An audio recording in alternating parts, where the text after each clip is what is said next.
Осенний призыв стартовал в Башкортостане. В ближайшие 3 месяца республика должна направить порядка 4000 новобранцев в ряды вооруженных сил России. Обсудим детали вместе с новым военным комиссаром Башкортостана Михаилом Блажевич. Михаил Александрович, здравствуйте. Здравствуйте. Спасибо большое, что пришли к нам сегодня в студию. Расскажите, пожалуйста, с каким настроением вы приступили к обязанностям, какие впечатления от республики? Первый вопрос вот такой будет.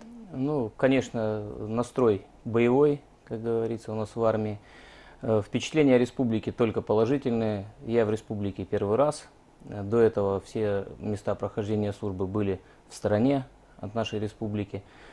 Впечатления очень положительные, очень красивый город. То, что я успел проехать по республике, тоже впечатляет. Очень красивая природа. Надеюсь, еще больше познать республику. Время есть, поэтому буду изучать, работать в районных военных комиссариатах. Они у нас 39 районных военных комиссариатов, которые разбросаны по всей республике. В процессе работы объеду, познакомлюсь и с республикой, и, соответственно, с военными комиссариатами муниципальных образований. Какие задачи вы ставите перед собой? Военный комиссариат республики с давних лет занимает одно из ведущих мест среди военных комиссариатов всей России. И первая задача — это, конечно, не снизить этих показателей, как можно больше постараться приподнять эту планку, удержать ее. Задачи военкомата, они очень большие, их много. Это и социальное обеспечение военнослужащих, уволенных с военной службы, и ветераны Великой Отечественной войны, и призыв, и мобилизация. Спектр задач очень большой, в каждой есть свои направления, над которыми будем работать, улучшать все эти показатели, стремиться к лучшему результату. Михаил Александрович, как стартовал осенний призыв, и каким образом повлиял коронавирус на весь процесс? Ну, согласно указа президента Российской Федерации от 30 сентября, номер 581, с 1 октября стартовала призывная кампания в Российской Федерации, которая продлится до 31 декабря этого года. В республике предстоит призвать на военную службу более 4000 призывников. С этой задачей, конечно же, мы справимся. Никогда особых усилий нам это не составляло, потому что молодые люди, призывники из республики, они всегда отличались хорошим патриотическим настроением, хорошим здоровьем, и военкомат всегда справляется с поставленным заданием. Конечно, накладывает свои ограничения призывная кампания в условиях коронавирусной инфекции. Первый весенний призыв этого года, который происходил в этих условиях, дал нам, конечно же, опыт, который сейчас мы успешно применяем. За весенний призыв мы не поставили ни одного призывника, который был бы болен коронавирусной инфекцией. Все призывники у нас обеспечиваются всеми необходимыми средствами защиты, начиная с военных комиссариатов муниципальных образований, где они проходят первое тестирование и обеспечиваются и дезинфицирующими средствами, и перчатками, бахилами, масками одноразовыми.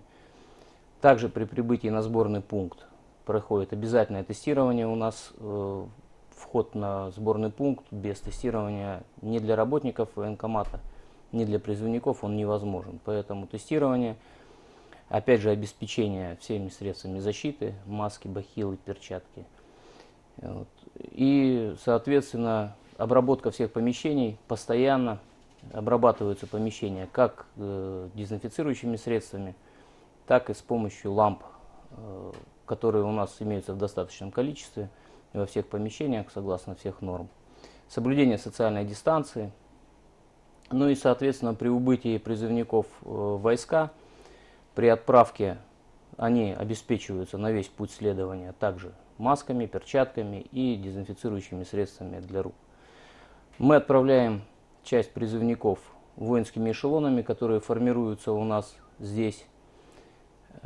Соответственно, перед отправкой этих эшелонов производится полностью обработка всех вагонов, проверка, выполнение всех мероприятий эпидемиологических и отправка, соответственно, призывников в войска. Пока мы с этой задачей справляемся успешно, никаких сложностей, которые мешают или способны сорвать призывную кампанию, у нас нет. Какие требования предъявляются к призывникам в этом году? Ну, требования, наверное, стандартные каждый год. В первую очередь, это возрастной ценз наших призывников до 27 лет и здоровье. Здоровье. Хотелось бы, пользуясь возможностью, обратиться к матерям призывников, будущих призывников, которые сейчас еще растут, обратить внимание на состояние здоровья своих детей с младшего возраста, потому что основные болезни, которые мешают проходить военную службу, это, к сожалению, плоскостопие, сколиоз, те болезни, которые можно, начиная с детства, предусмотреть так, чтобы их не было. Это и обувь правильная, и посадка в школе за партой, формирование осанки у детей. К сожалению, вот это самые распространенные болезни, которые мешают призывникам пойти на военную службу. Вот. А остальное все в войсках научат. А вообще много ли желающих пойти сегодня в армию? Вот какую картину вы видите? Нежелающих, все нежелающие пытаются скрыть свое нежелание, либо получив отсрочку по учебе, либо, опять же, по здоровью. Поэтому понять, сколько их уклоняется, действительно имея на то основание или прячась, это очень трудно. Вообще процент явных отказников, он небольшой, это порядка 0,2%. Тех, которые, не имея оснований никаких, просто уклоняются от призыва.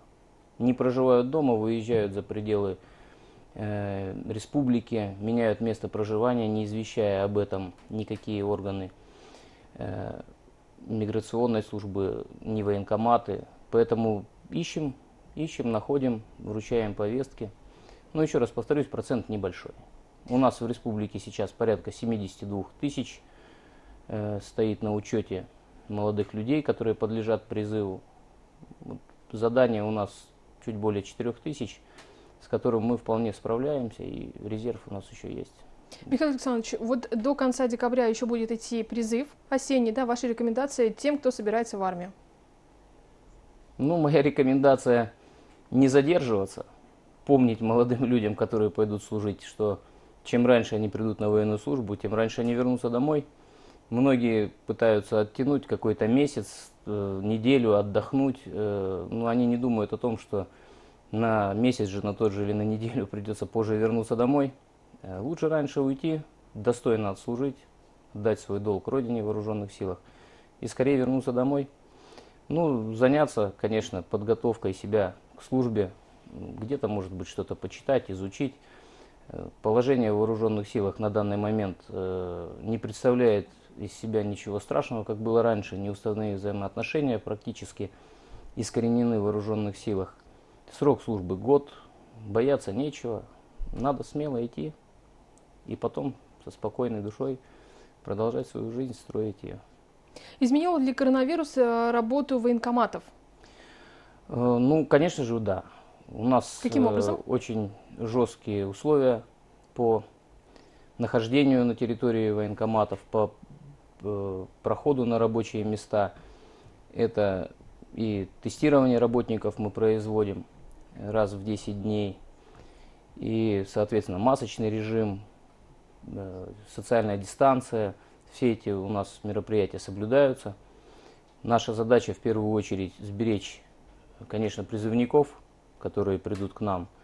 И, конечно же, свое здоровье, оно имеет большое значение, поэтому мы пытаемся беречь. У нас не допустить или сорвать призывную кампанию, это очень большие последствия могут быть для нас в целом, для военкомата, для республики.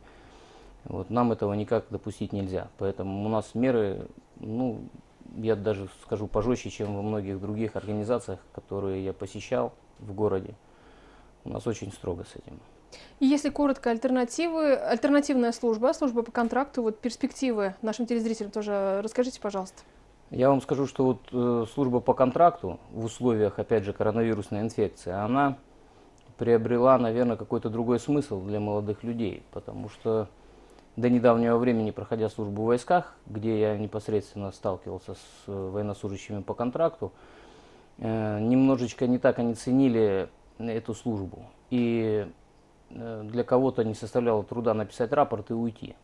После того, как началась коронавирусная инфекция и начали закрываться многие предприятия, начали закрываться многие фирмы, работы на гражданке стало намного меньше. Возможность службы по контракту – это стабильность в первую очередь. У нас нет задержек в выплате денежного удовольствия. Стабильно зарплата приходит на карту, на счет. И молодому человеку, который службу по контракту проходит, не надо переживать. Есть коронавирус, нет его, он всегда обеспечен. И это в военкомате можно получить информацию, да, если коротко? Да, на территории сборного пункта у нас в республике развернут пункт отбора на военную службу по контракту, улица Революционная, 156. Там работает и медицинская комиссия, и офицеры-контрактники, которые все объяснят, расскажут, проведут полностью информационное обеспечение молодого человека, начиная от денежного удовольствия, условий службы. Выбрать можно службу в любом регионе Российской Федерации, в любом виде вооруженных сил и уехать отсюда, от Калининграда до Дальнего Востока, по желанию военнослужащего. Спасибо большое, Михаил Александрович. Я напомню, что гостем программы «Интервью» в эфире главного телеканала Республики был новый военный комиссар Башкортостана Михаил Блажевич. Не переключайтесь, оставайтесь на БСТ.